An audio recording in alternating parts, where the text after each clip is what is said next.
I'm Max Sterling, welcome to LarpMix. I didn't intend to make part 2 of this video so soon, but a lot of you asked for it, so here it is.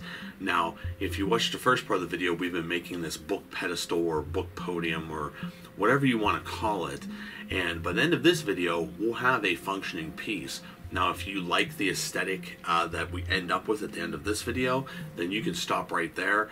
But I'm probably going to make a third part of this video where I do a little bit of further embellishment and just sort of make it look a little bit more period and, in my opinion, you know, make it look more like a finished product. But by the end of this video, you'll have a functioning piece. So you decide where you want to stop in this process.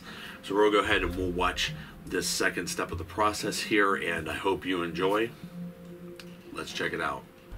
The first thing we're going to do is attach a shelf onto the top of this pedestal.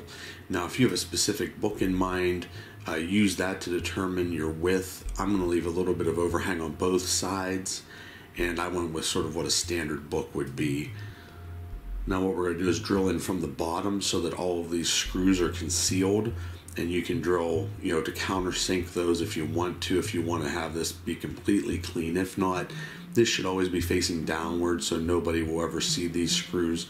So it's entirely up to you. Just be very careful when you're drilling through, because this is thin wood and you really have to be centered, and you definitely have to pre-drill these.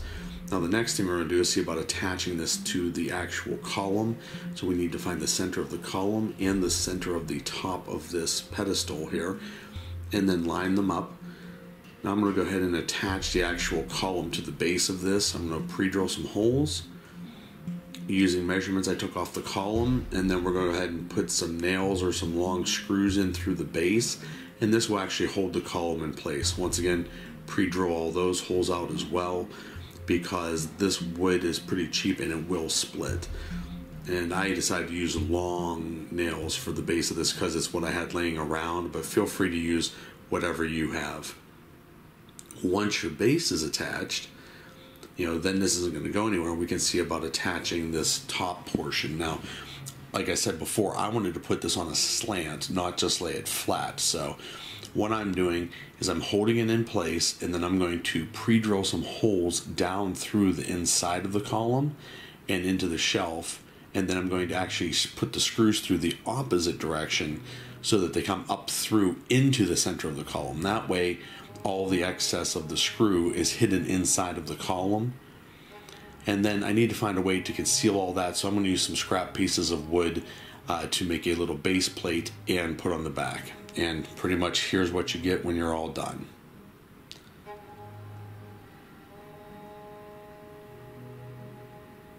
I think it came out well, but there's still plenty of work to be done. But this is definitely where you could stop at if you wanted. And that's pretty much it. If you like that light colored wood and you like that really rough sort of aesthetic, then you're done. That could be the end of your project and you have a functioning book pedestal or podium. Now, I'm going to make a third part of this video at some point in time where I go forward and embellish it and really get it to the aesthetic that I want it to be at. But as of right now, you have a functioning piece. So I hope you're able to follow along. If you have any questions, please feel free to put them in the comments below, or if you have any suggestions. Obviously, the way I put this together, you can put this together many different ways. I tried to hide most of the screws and nails and anything else that I use to put pieces together. You could use glue, you could use adhesives. I suggest using the screws because that way it's going to hold together for a really long time. If we countersink the screws like you've seen on there, then we can wood putty over them, or you can get some of the sawdust from drilling, mix it with a glue and put it back in the hole, and then you can stain over it and things like that. But like I said, for right now, it's a functioning piece. I'm going to go through and do all that a little bit extra to get it really to the next level.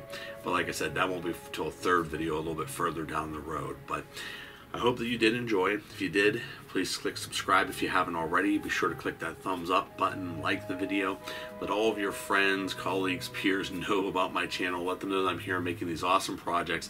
And although a lot of my stuff is LARP related, much of this can be used in many other areas. You can use it in theater, you can use it for plays, you can use it for Halloween attractions, you can just use it for decorations in your house or your backyard. whatever you want to do. And I hope that by now, from watching my channel, you've realized that the projects I pick, really you can use them in a lot of different areas. And of course, as always, adventure on.